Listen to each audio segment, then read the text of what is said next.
Lucas capítulo 1 y estaremos en los versículos 39 al 56.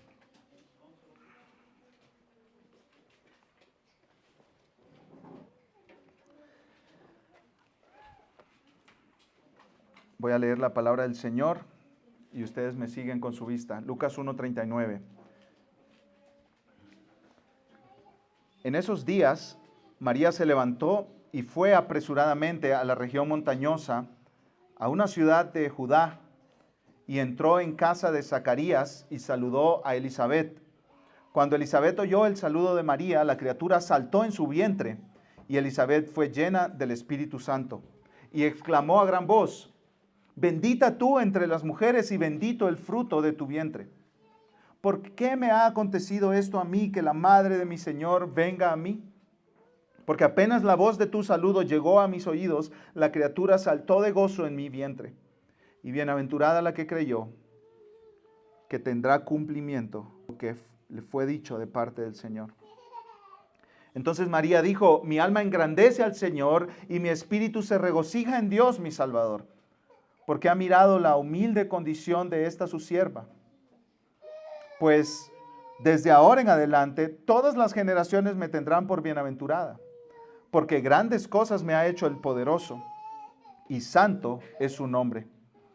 Y de generación en generación es su misericordia para los que le temen.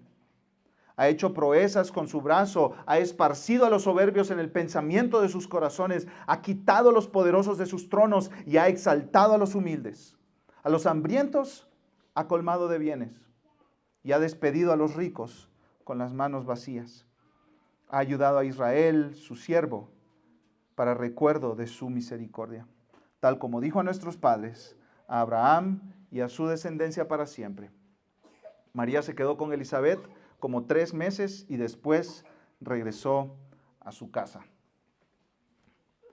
En el año 2018 se llevó a cabo un estudio en Suecia, en Europa, para evaluar la vida de las personas que se habían ganado la lotería. ¿Cómo reaccionaban después de ganarse la lotería? Me llamó la atención una de las conclusiones de ese estudio. Estos eran más de 3,000 individuos que se habían ganado, como dicen, el premio mayor o el premio gordo. Y una de las conclusiones del estudio es que los ganadores de la lotería en Suecia no son más felices que los que no ganan la lotería a largo plazo. Un profesor de economía de la Universidad de Nueva York, que fue coautor de este estudio, Daniel Cesarini, dijo: preguntamos a los ganadores de la lotería respecto a su felicidad.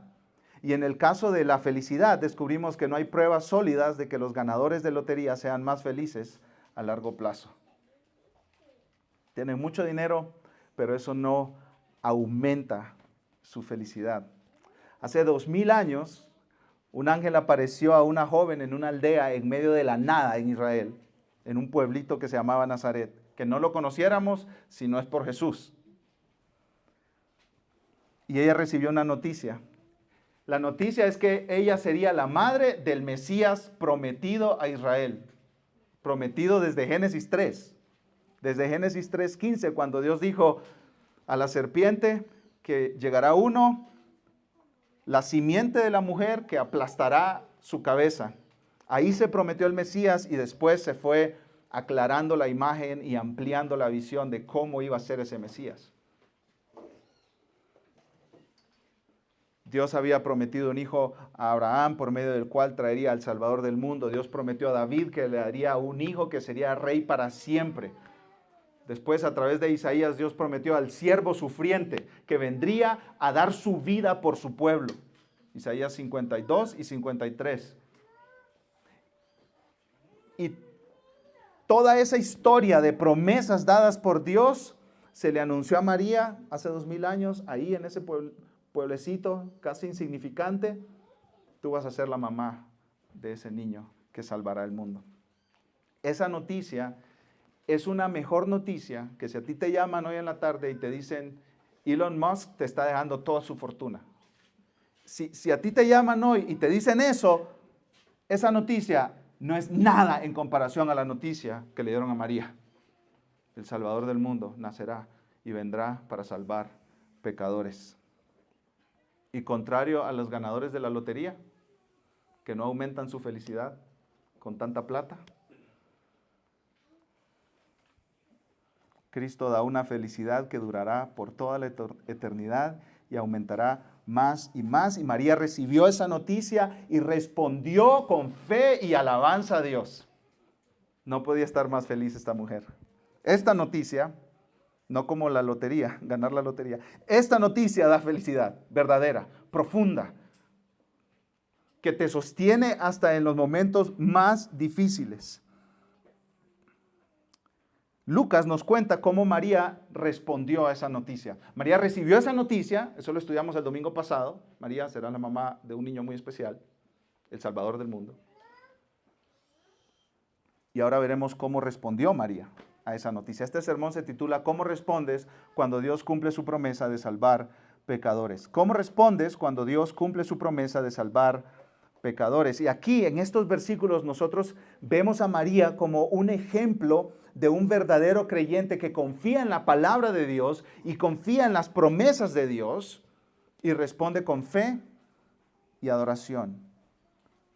Este es un ejemplo de una verdadera creyente, de una verdadera hija de Dios. Y muchas personas, especialmente aquí en México, en nuestro contexto, tienen dos tentaciones con María, ¿cierto? Por un lado están los que quieren hacer de María lo máximo. María es la que te acerca a Dios, María es la que te lleva a Dios, María es la que te conecta con Dios, María es la reina del cielo, la única que puede interceder por ti delante de Dios. Es una intercesora junto con Cristo, es una mediadora junto con Cristo. Y estamos hablando de que estas personas la deifican, o sea, hacen como una deidad de María. Pero por otro lado están los que ignoran a María y no la toman en cuenta y casi que la quieren hacer a un lado, quieren hasta tomar un borrador y borrar de sus Biblias ese nombre María, porque están tan acostumbrados a que otros la eleven que ellos la quieren bajar hasta el punto de desaparecerla. Y ninguno de los dos extremos es bueno y es bíblico, ¿sí? Aquí Dios nos presenta a María como un ejemplo de un verdadero creyente que confía en la palabra de Dios y responde a la palabra y a las promesas de Dios, creyendo a Dios y alabando a Dios. Ahora, recordemos que Lucas le está escribiendo a su amigo Teófilo. ¿Recuerdan? En Lucas capítulo 1, versículo 1 al 4. Lucas escribe este evangelio para decirle a Teófilo, su amigo, Teófilo, que eres un amigo de Dios, eres amado por Dios. Yo te escribo este libro y también el libro de Hechos, que es el tomo número 2, la secuela dirían hoy, ¿no? En la película. Parte 2. Lucas le dice a Teófilo, yo escribo esto para que tú te confirmes en tu fe. Dios cumple sus promesas. Mira, tenemos evidencia de que Dios cumple lo que Él ha prometido. Él no es mentiroso. Entonces, este relato enfrente de nosotros, Lucas 1, 39 al 56, es para que Teófilo y nosotros que estamos leyendo las Escrituras estemos seguros de que Dios cumple sus promesas y que no podemos dudar de lo que Dios ha prometido. Entonces, veamos cómo responde Dios cómo respondes tú cuando Dios cumple su promesa de salvar pecadores. En primer lugar, un creyente verdadero como María, cuando Dios cumple su promesa de salvar pecadores, tú crees a Dios y su mensaje de salvación. Entonces ese es el primer punto. Crees a Dios y su mensaje de salvación. Cuando Dios dice, yo salvo pecadores, yo prometo salvar pecadores, y cuando Dios cumple esas promesas, tú dices, yo creo a Dios. Yo creo su plan de salvación. Yo creo su mensaje de salvación. Eso fue lo que hizo María. Versículo 39. Lucas 1, 39. En esos días, María se levantó y fue apresuradamente a la región montañosa, a una ciudad de Judá, y entró en casa de Zacarías y saludó a Elizabeth. La escena anterior es que el ángel le acaba de decir a María, María, el Espíritu Santo milagrosamente va a poner un bebé en tu vientre, aunque tú eres virgen y no has estado con hombres. Tú vas a quedar embarazada milagrosamente por obra del Espíritu Santo. Y una prueba que le da el ángel es que Elizabeth, su parienta, está embarazada. Pero Elizabeth es de la tercera edad. Eso no se supone que suceda. Que una mujer así quede embarazada. Pero esa es la prueba, la pista, la señal que el ángel le da para que María pueda decir, oh, es cierto lo que Dios me está diciendo a mí. Entonces, al terminar esa escena, lo que leemos es que María se levantó en esos días, en otras palabras, días después de que el ángel le dio la noticia de que ella estaría embarazada de Jesucristo. María se levantó y fue apresuradamente a la región montañosa a visitar a Elizabeth, su parienta. Pero el punto no es, María no está viajando apresuradamente a visitar a Elizabeth para decir, pues ya, Elizabeth tiene 6 meses de estar embarazada, como me dijo el ángel, voy a ver si es cierto lo que me dijo el ángel. Ese no es el punto del pasaje. El punto del pasaje es, yo voy a ir porque yo le creo al ángel y yo voy a ir a ver la barrigota de mi prima, ¿sí? Yo voy a ir a ver su panza, que está embarazada. No era, voy a ver si es cierto lo que me dijo el ángel. Me voy a ir a gozar con Elizabeth. Eso es lo que está sucediendo aquí. Dice un comentarista, David Garland, su fe en la promesa la impulsa a salir rápidamente para presenciar el cumplimiento de la promesa. Entonces ella está apresuradamente caminando. Algunos comentaristas dicen que 70 kilómetros en el desierto de Israel, en el calor de 40 grados centígrados de Israel, una jovencita que va a visitar a su prima porque cree en las promesas de Dios, porque cree que Dios no miente cuando Dios promete algo. Y miren lo que sucede, versículo 41. Cuando Elizabeth oyó el saludo de María, la criatura saltó en su vientre y Elizabeth fue llena del Espíritu Santo. En los vientres de estas dos mujeres estaba Juan y Jesús. Ya María ya estaba embarazada.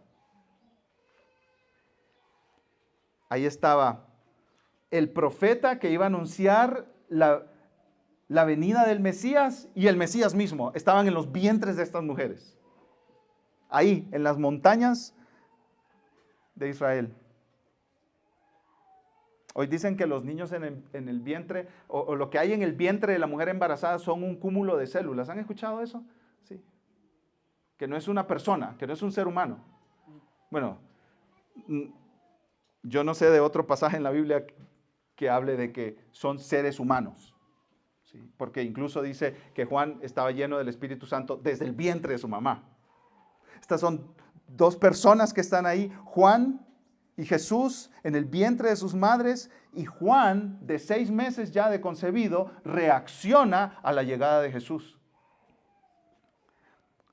Escucha lo que dice un comentarista, Philip Graham. Dice lo siguiente: cuando María saludó a Elizabeth, los dos pactos se conectaron. El antiguo pacto y el nuevo pacto se conectaron.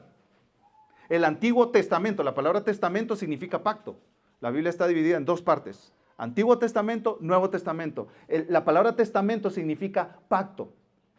Y habla de los pactos que Dios hizo con Adán, con Noé, con Moisés, con David, con Abraham. Todos esos pactos se resumen en el antiguo pacto.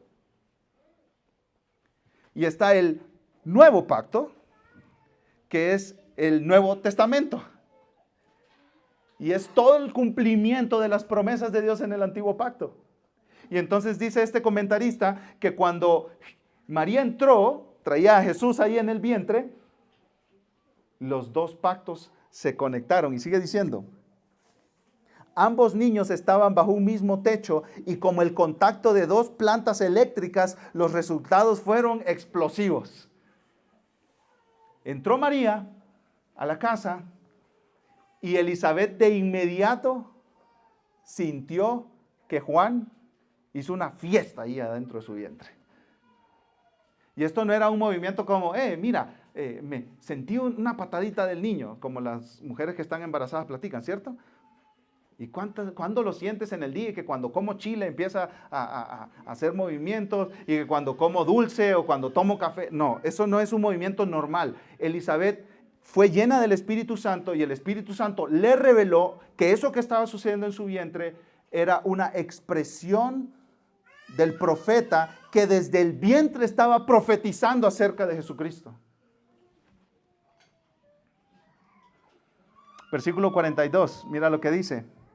Y exclamó a gran voz, esto es lo que hace Elizabeth, bendita tú entre las mujeres y bendito el fruto de tu vientre. La palabra bendita ahí significa alguien que ha recibido gran favor y mucha gracia de Dios.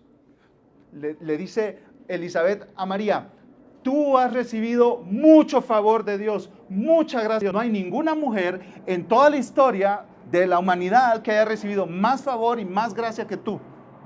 Wow.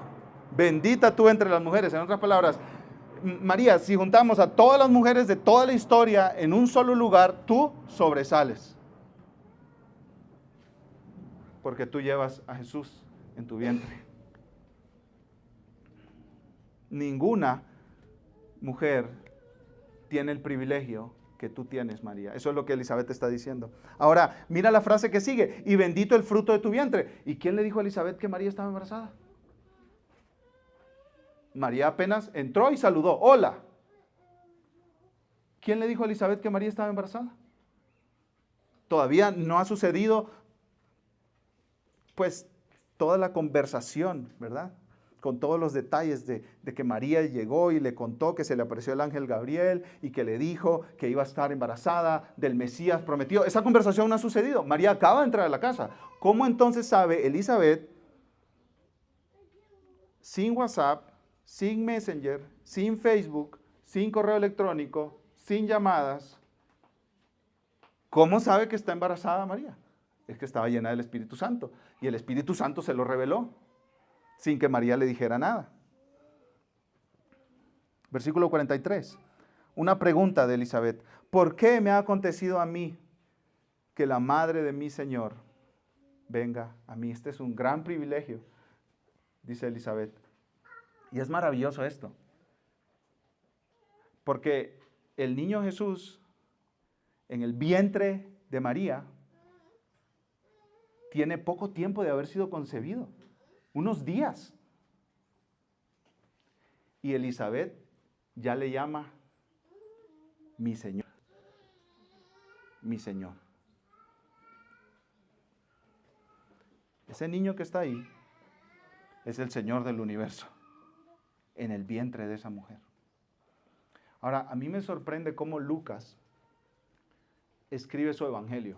O sea, si alguien quisiera apantallar, si un historiador quisiera apantallar a sus lectores y como sorprenderlos de algo maravilloso que está sucediendo en el primer siglo, no escoge a dos mujeres, una jovencita campesina de Nazaret y una anciana de las montañas de Israel para contar una historia, para ponerlas como testigos de estas cosas. Las mujeres, escuchen esto, en el primer siglo no podían dar testimonio en una corte o en un juicio o en un caso de decisión de algún delito, porque su testimonio no contaba, no valía. Las mujeres eran rechazadas, despreciadas. Los hombres se consideraban superiores a las mujeres. Incluso había una oración que hacían algunos en el primer siglo: Dios, gracias porque no me hiciste ni gentil, ni mujer, ni perro. Las mujeres eran despreciadas. Pero cuando viene el Evangelio, Dios exalta a la mujer. Y mira qué maravilloso esto. Dios envía a su Salvador, no en una nave espacial, en un vientre de una mujer humilde e insignificante. Mira lo valioso que es el ser madre.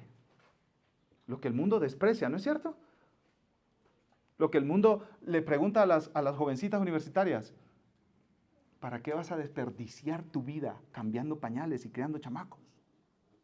Mira, la salvación Dios la manda a través de una mujer embarazada del Mesías. Y el que viene a anunciar que viene el Mesías está en el vientre de otra mujer, una anciana. Qué maravilloso esto. El Evangelio es el poder más grande para restablecer la dignidad de las mujeres. No te lo creas que es el feminismo, no es el feminismo, ni el ultrafeminismo, ni los radicales que salen a pintar las paredes, reclamando los derechos de la mujer. No, lo que levanta la dignidad de la mujer, humilla a los machistas hasta el suelo y los cambia para que amen a las mujeres y las respeten, es el Evangelio de Jesucristo.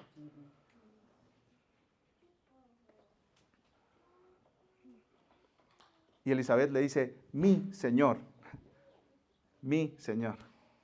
a Jesús, que tiene días de haber sido concebido en el vientre de su mamá. Versículo 44.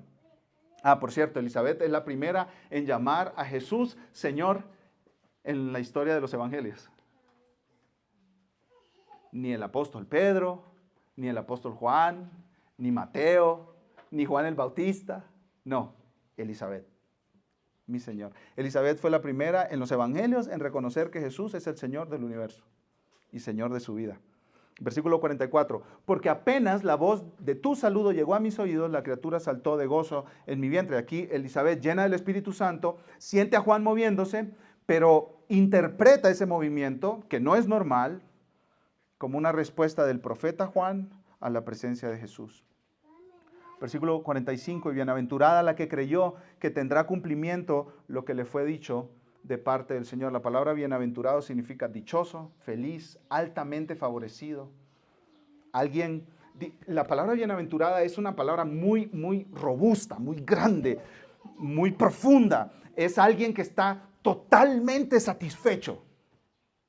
Totalmente satisfecho. No le hace falta nada. Esa es la palabra bienaventurada. ¿Recuerdan el Salmo 1? Los que quizás se lo aprendieron de memoria. Empieza con la palabra bienaventurado. Bienaventurado el varón que no anduvo en consejo de malos ni en silla. Bienaventurado. Esa palabra es dichoso, feliz, completo, contento.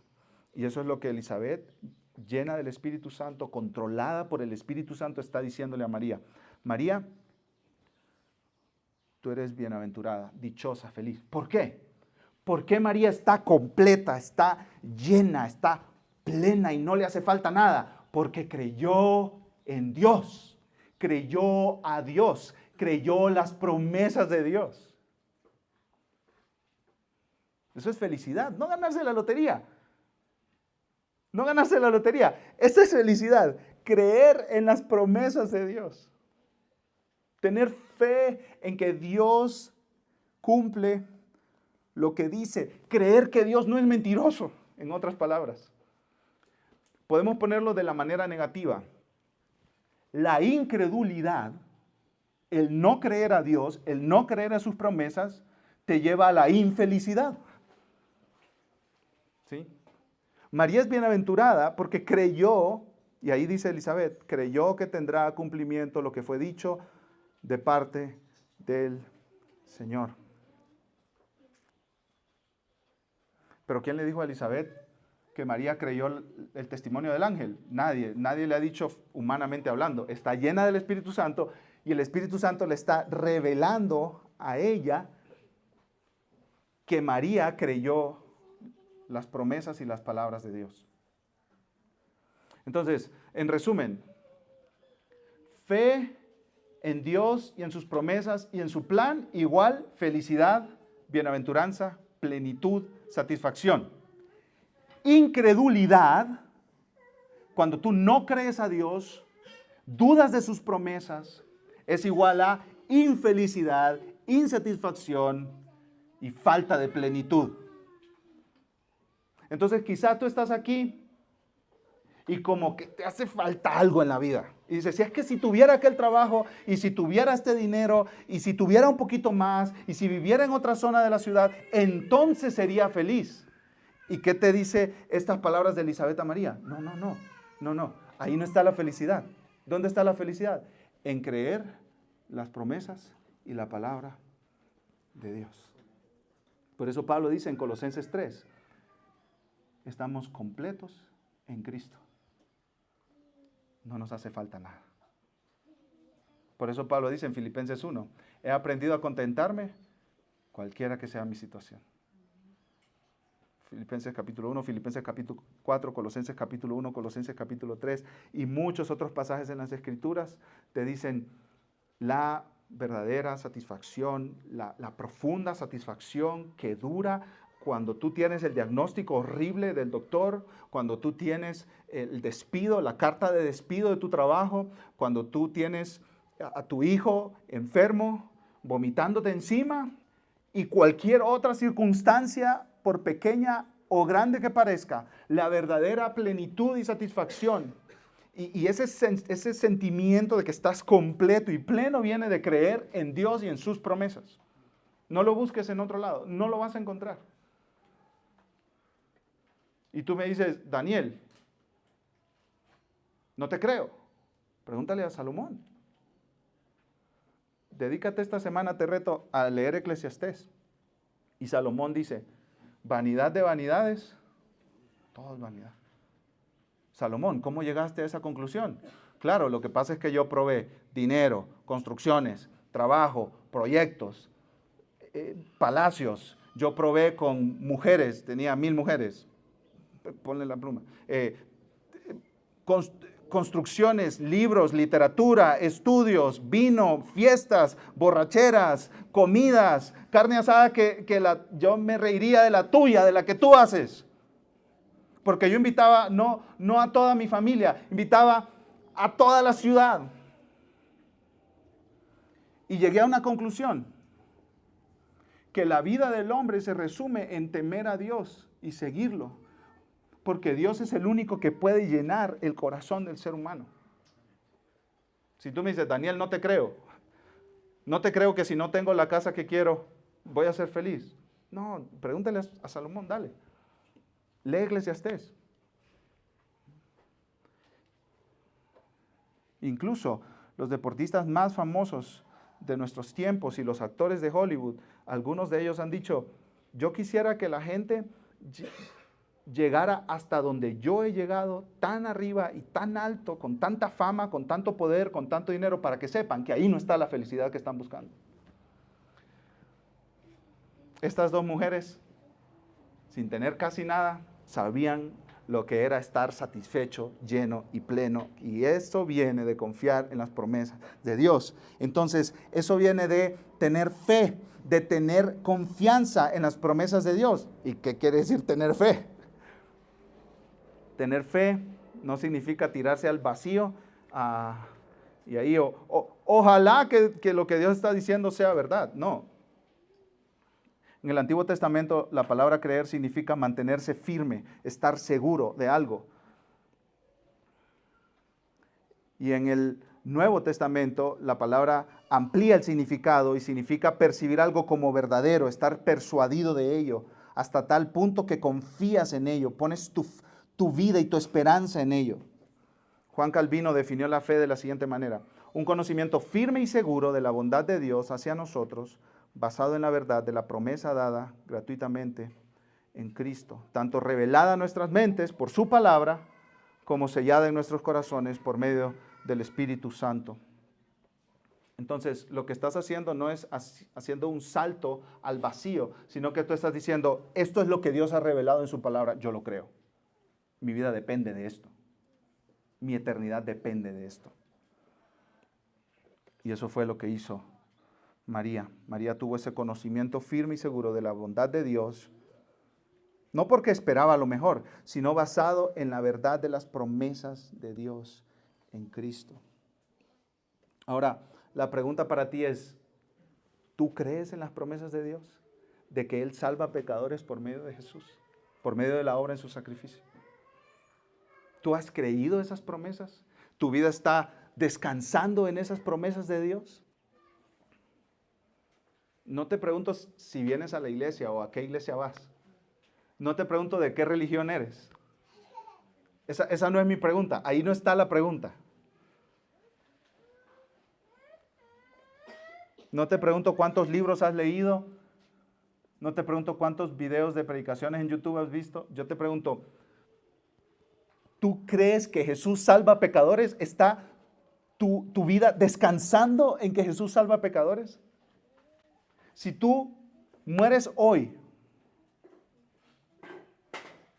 ¿tú confías que Jesucristo es suficiente Salvador para reconciliarte con Dios, tu Creador? Si tú no crees eso, yo te invito para que creas hoy. Y sigas el ejemplo de María, sigas el ejemplo de esta mujer que creyó en Jesús como su Salvador.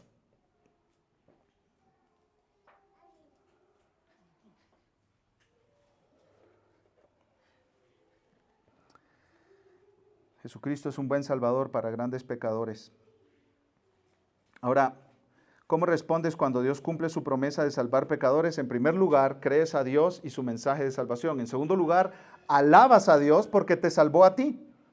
Alabas a Dios porque te salvó a ti. Entonces, lo que sigue, desde los versículos 46 hasta el 55, es un poema de alabanza a Dios de María. Es un canto de alabanza, porque eso es lo que hacen los salvos. La gente que ha sido salvada por la gracia de Dios canta. Canta. Y canta a todo pulmón.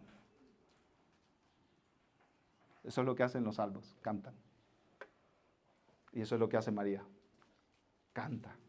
Pero fíjate qué interesante, porque Lucas no añade este poema, este canto, ni tampoco el de Zacarías más adelante, ni tampoco el de Simeón más adelante, en el capítulo 3. No lo añade por adornar su relato. Mira lo que sucede. Con la narración, Lucas quiere que tú te vayas enterando qué es lo que va sucediendo, ¿cierto?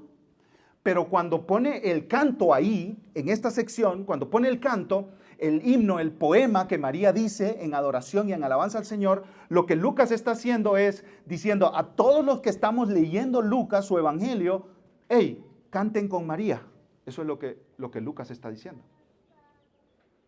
En otras palabras, vengan y únanse a la adoración de María al Señor, porque los cantos tienen esa característica, que están escritos y compuestos para que otros se unan también a cantarlo. ¿Sí? Y eso es lo que hace Lucas. Voy a leer un comentarista, David Garland. Lucas no incluye este himno y los que siguen como un adorno extra para decorar la narración. Dios ha actuado y ahora un creyente responde e interpreta lo que significa creer a Dios. El efecto, dice este escritor, ha sido que durante siglos muchísimos se han unido para alegrarse con María y para cantar con ella. En muchas iglesias incluso este himno, que se conoce como el Magnificat, ha sido cantado en todos los servicios por la tarde. Por ejemplo, la iglesia anglicana o la iglesia de Inglaterra cantan este himno o parte de este himno todos los servicios por la tarde. Entonces, Lucas está diciendo, hey, mira, no te quedes ahí viendo la narración. Cree en Jesucristo como tu Salvador y únete a María para alabar a Dios. Únete a María para alabar a Dios. Tú eres parte de la historia también, de la historia de redención. Ahora, hay otro detalle también de este canto de María. ¿Recuerdan cuántos años tiene esta chiquilla? ¿Unos 12, 13 años? Algunos comentaristas dicen que lo más que María tiene es 15 años. ¿Sí? Nosotros en nuestro vocabulario hoy en día le llamaríamos una adolescente. Pero en este canto, María cita todas las partes del Antiguo Testamento y algunos textos incluso de memoria.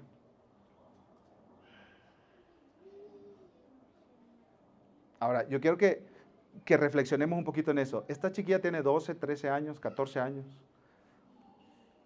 y se sabe la Biblia, se conoce la Biblia como la palma de su mano. La Biblia que ella tenía en ese tiempo, que es el Antiguo Testamento. Ella tiene palabras aquí en este canto, escuchen, de el primer libro de Samuel, que es lo que acabamos de leer, la oración y el canto de Ana, cuando quedó embarazada, ¿sí? Que no podía tener hijos y quedó embarazada, lo acabamos de leer hace un momento. Tiene alusiones o citas de Génesis, Deuteronomio, 1 Samuel, 2 Samuel, Job, Salmos, Isaías, Ezequiel, Miqueas, Habacuc y Sofonías. Y no tenían Biblias como nosotros las tenemos. Tenían rollos que eran carísimos. Solo leían los días de reposo en la sinagoga. O sus padres se los transmitían durante la semana, mientras andaban en el camino, y al acostarse, y al levantarse, y cuando comían, y cuando se iban a dormir. Esta chica conoce las Escrituras, ¿eh? Algunos de nosotros ni sabíamos que existía el libro de Sofonías, y ella lo cita.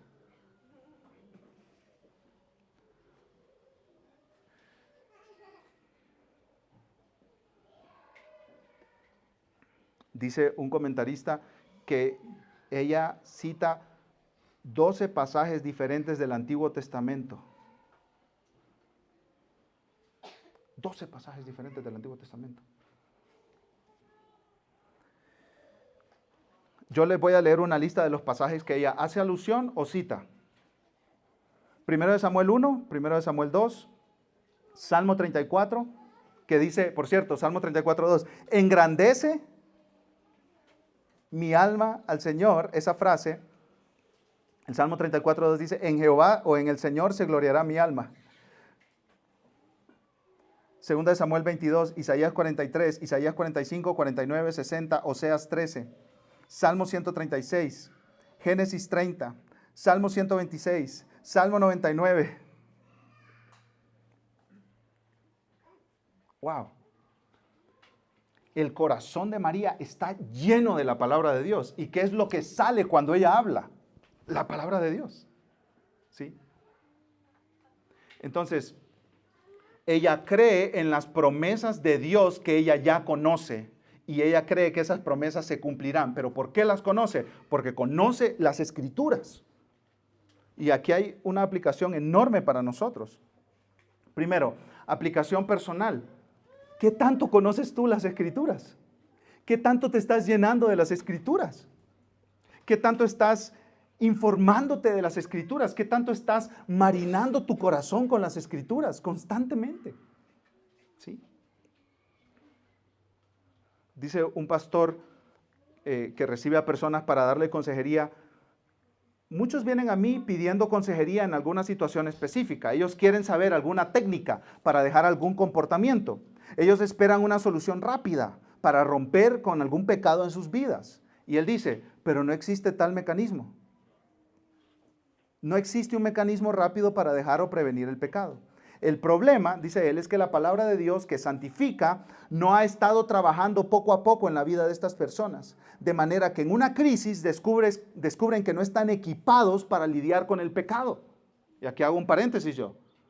Muchos tienen las Biblias abiertas ahí en la entrada de su casa, ¿cierto? Como para espantar espíritu o algo así, no sé. O la tienen metida en algún cajón. Pero eso no hace nada, eso no produce nada. Tienes que meter la palabra de Dios en ti y meterte en la palabra de Dios. Sigo leyendo lo que dice este pastor. Ellos, los aconsejados, los que buscan consejería, esperan rápidamente encontrar una solución, escuchen, sobrepasando el continuo trabajo de la Biblia en sus vidas. En esencia, ellos dicen, rápido, necesito un poquito de Dios. Tengo un problema en este momento.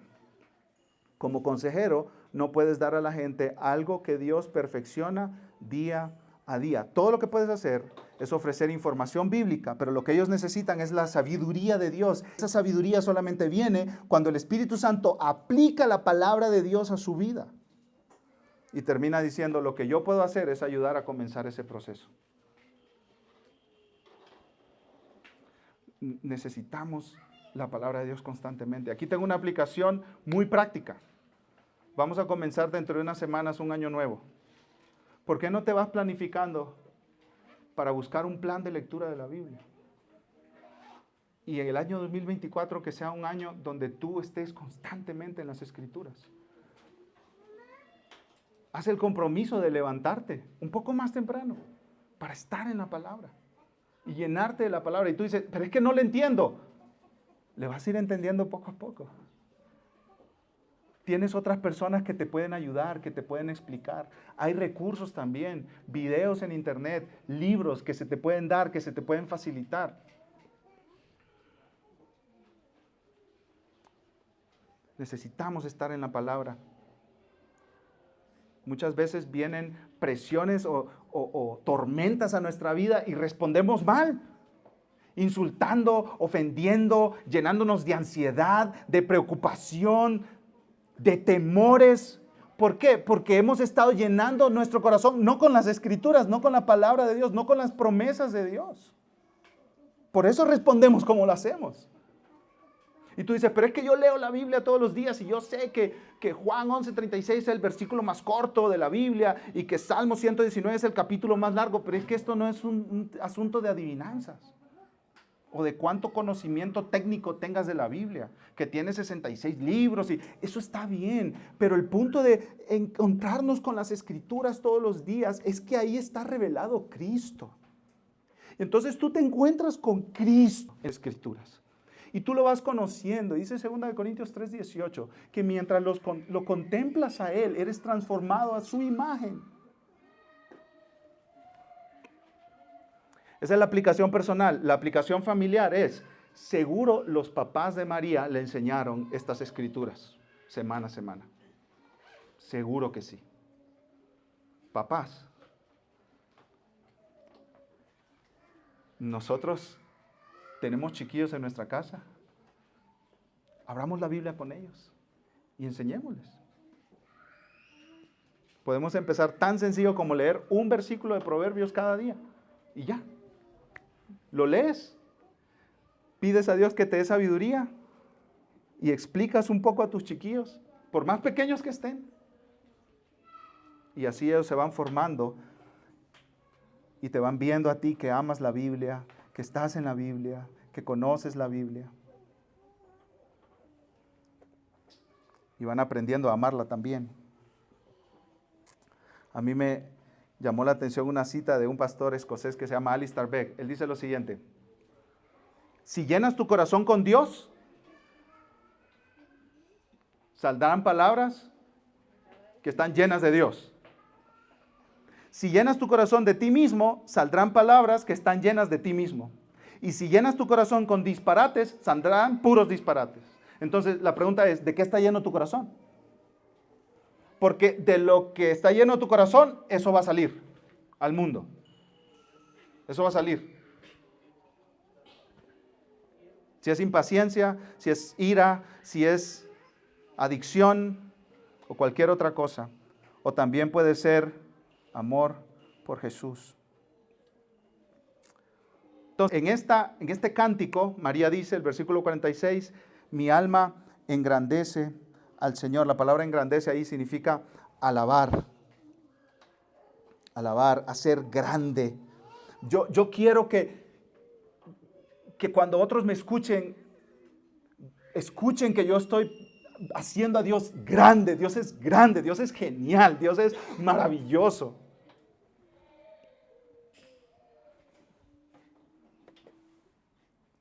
Mi alma engrandece al Señor y mi espíritu se regocija en Dios, mi Salvador. Fíjense que María no empezó aquí hablando de su bebé y que estaba embarazada y que era súper chida persona porque Dios la había escogido para algo tan increíble y me siento tan privilegiada y soy tan maravillosa y mírenme a mí y exáltenme a mí y apláudenme a mí. Eso no es lo que está haciendo María. María dice, miren a Dios, qué grande es. Y noten que ella dice, Dios mi Salvador. O sea, María era pecadora también y necesitaba perdón. Muchas personas creen que María no era pecadora.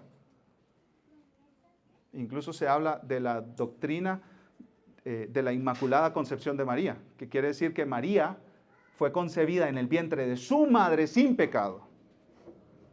Pero eso no es lo que María está diciendo aquí. Ella dice, Dios mi Salvador. En otras palabras, yo necesito un Salvador también. Versículo 48, porque ha mirado la humilde condición de esta sierva. ¿Por qué engrandezco a Dios? ¿Por qué alabo a Dios? Porque me ha mirado con gracia, dice María. Pues desde ahora en adelante todas las generaciones me tendrán por bienaventurada. Así lo mismo que hizo Elizabeth. María, si juntamos a todas las mujeres de toda la historia, tú sobresales. Porque tú llevaste en tu vientre al Mesías, al Salvador. Y María dice, todas las generaciones van a hacer eso. Pero no por María, sino por el niño que llevaba en su vientre, que es el Salvador del mundo. Versículo 49, porque grandes cosas me ha hecho el poderoso y santo es su nombre. Casi como diciendo, a mí. O sea, María está aquí asombrada. No es como este concepto de me deben, ¿no? Ya era hora, Dios, que te acordaras de mí. No, María no tiene nada de millennial, ¿sí? María dice, me deben, ya era hora que se acordaran de mí, que hicieran algo bueno por mí. No, esa no es la actitud de ella. Es como de asombro, a mí. Esa es la actitud de los verdaderos creyentes, como cantábamos hace un momento. Dios me salvó a mí. ¿A mí por qué? ¿Qué tengo yo? ¿Qué he hecho yo? ¿Qué he ganado yo? ¿Qué méritos tengo yo? ¿A mí? ¿De verdad? ¿A mí? ¿Yo que merezco el infierno? ¿Yo que soy un pecador? ¿A mí? Esa es la actitud de María. Grandes cosas ha hecho Dios conmigo que no soy nada. Conmigo que no tengo recursos, conmigo que no tengo reputación, que no tengo fama, que no tengo contactos en el gobierno. Conmigo. Entonces María responde creyendo a Dios y su mensaje de salvación, alabando a Dios porque la salvó. Y en tercer lugar, María responde alabando a Dios porque salva a otros. Entonces, ¿cómo respondes cuando Dios cumple su promesa de salvar pecadores? En tercer lugar, alabas a Dios porque salva a otros. Entonces, María pasa aquí, dice un comentarista, de lo personal a lo nacional y a lo internacional. O sea, María no es como enfocada en sí mismo, encorvada en sí misma y pensando solo en ella. María empieza a hablar aquí de que esa salvación llega a muchos más. Y esa salvación es una inversión de los valores del mundo. El mundo valora el poder, la fama, el intelecto, la posición, la riqueza, y Dios dice, no, eso no. Vamos a valorar a los que no son nada. Porque así es glorificado Dios. Así es glorificado Dios. Mira el versículo 50. Y de generación en generación es su misericordia para los que le temen. Y ahí la palabra misericordia nos recuerda la palabra Hesed. En el Nuevo Testamento Hesed es una palabra hebrea que significa amor de pacto. Dios ha hecho un pacto de amar pecadores y ese pacto es de generación en generación para los que le temen, para los que le reverencian. Y aquí a continuación, en los próximos versículos, María nos dice que Dios humilla 3 tipos de orgullo. El orgullo del intelectual. Mira el versículo 51. Ha hecho proezas con su brazo, ha esparcido a los soberbios en el pensamiento de sus corazones. En otras palabras, los que se creen que tienen mucha información en sus cabezas, ¿sí? Los que nadie les gana un argumento, los que nadie les gana una discusión, ¿sí? Los ateos, los agnósticos, los que se burlan de las promesas de Dios y de la palabra de Dios. Dios los ha esparcido. Vayan lejos de aquí. Dios humilla el orgullo del intelecto. Miren el segundo tipo de orgullo que humilla a Dios. Dios humilla el orgullo de la posición. Versículo 52. Ha quitado a los poderosos de sus tronos y ha exaltado a los humildes, los que tienen gran posición en este mundo. Dios los ha bajado. Dios los ha bajado de sus tronos para levantar a los humildes. Y miren, el tercer tipo de orgullo que humilla a Dios, Dios humilla el orgullo de la riqueza. Versículo 53, a los hambrientos ha colmado de bienes y ha despedido ¿a quién? A los ricos, con las manos vacías. Ahora, Dios no tiene problemas ni con los que gobiernan, ni con los que tienen plata. Dios tiene problema con su autosuficiencia. Dice Jerome Codel, un comentarista, ser poderoso aquí significa ser autosuficiente, sin necesidad de salvación. Entonces los ricos cuando tienen un problema no dicen, Dios necesito tu ayuda, sino aquí está la plata, consígalo. Entonces Dios los humilla. Dios los humilla a ellos. El problema no es tener dinero, el problema es ser autosuficiente. Los poderosos, dice este comentarista, no reconocen su condición baja, desean elevarse a sí mismos. Este espíritu de exaltación propia es pecado. Es pecado. ¿Pero qué ha hecho con su pueblo? Versículo 54, ha ayudado a Israel, su siervo, para recuerdo de su misericordia, tal como dijo a nuestros padres. Ahí está otra vez, creo en las promesas de Dios, tal como dijo a nuestros padres, a Abraham y a su descendencia para siempre. Un comentarista de Sudáfrica, Johannes Norval, parafraseó la oración de María, el Magnificat, parafraseó este canto y dice lo siguiente: es como si María dijera, a los soberbios, a los que se enaltecen y a los que no tienen en cuenta a Dios, Dios los humilla con su brazo poderoso. A los poderosos, a los opresores que tiranizan a los pobres, que tiranizan a los humildes, ellos son privados de su poder y de su alta posición, mientras que los verdaderamente humildes son exaltados a grandes cosas. Los hambrientos, los que se dan cuenta de su necesidad y anhelan alimento espiritual, son bendecidos. Pero los ricos, los que están satisfechos de sí mismos, son orgullosos. Ellos serán avergonzados en la imaginación de sus corazones. El punto aquí no es, no seas rico, ni nunca llegas a estar en el gobierno. Ese no es el punto de María aquí. El punto de María es, no seas autosuficiente. No pienses que estás completo en ti mismo. Reconoce tu bancarrota espiritual, reconoce tu necesidad. Porque a los que reconocen su necesidad, Dios los exalta, Dios los levanta. Y termina diciendo en el versículo 56, Juan cierra esta narración, esta parte de su narración, esta escena, diciendo que María se quedó con Elizabeth como 3 meses y después regresó a su casa.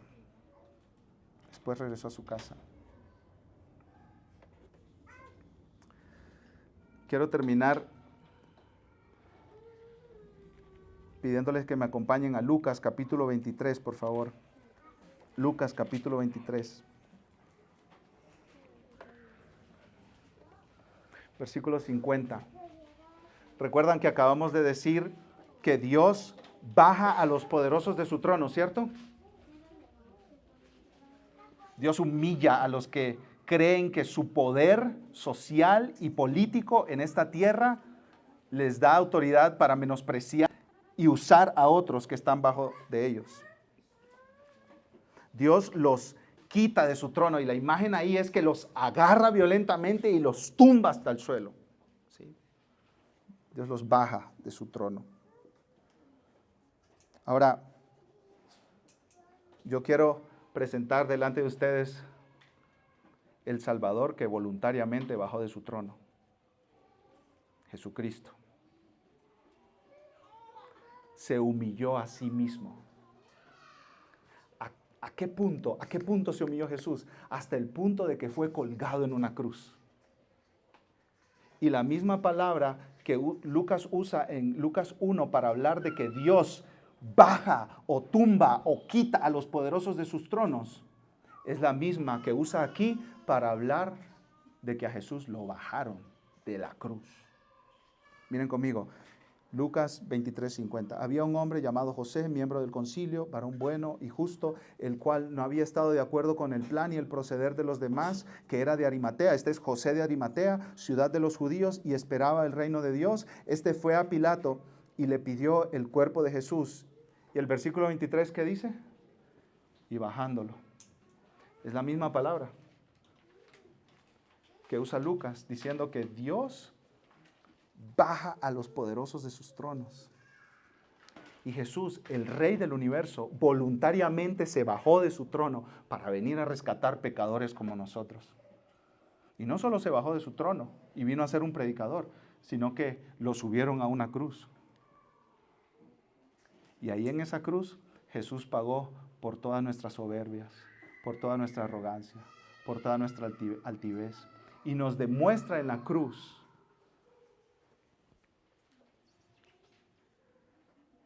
el precio que se tenía que pagar para perdonar nuestros pecados.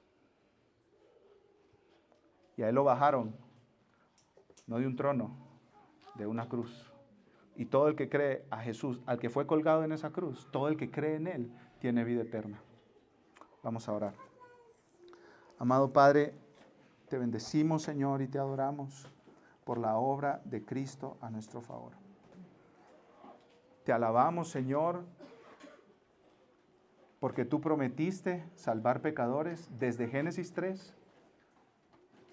Y a través de toda la historia seguiste haciendo promesas de que ibas a enviar un Mesías, un Salvador, alguien que iba a rescatar a su pueblo. Y cuando llegamos a los evangelios, Señor, vemos que ese gran Salvador es Jesús, que tú lo enviaste a través de una jovencita, una virgen llamada María.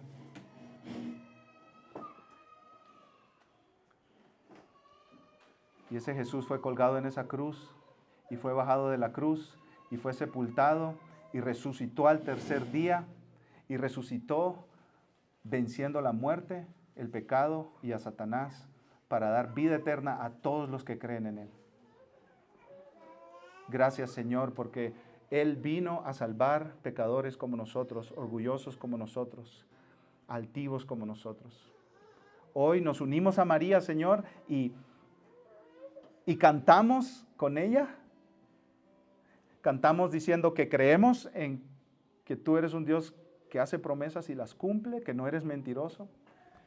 Hoy nos unimos a María y cantamos alabando tu nombre porque tú nos has salvado a nosotros, pero también nos unimos a María para alabar tu nombre porque tú no solo nos salvas a nosotros, sino que salvas a millones de millones de millones que un día estaremos delante de tu trono para gozarnos con nuestro Salvador por siempre. Gracias, amado Dios. Te adoramos en el nombre de Cristo Jesús. Amén.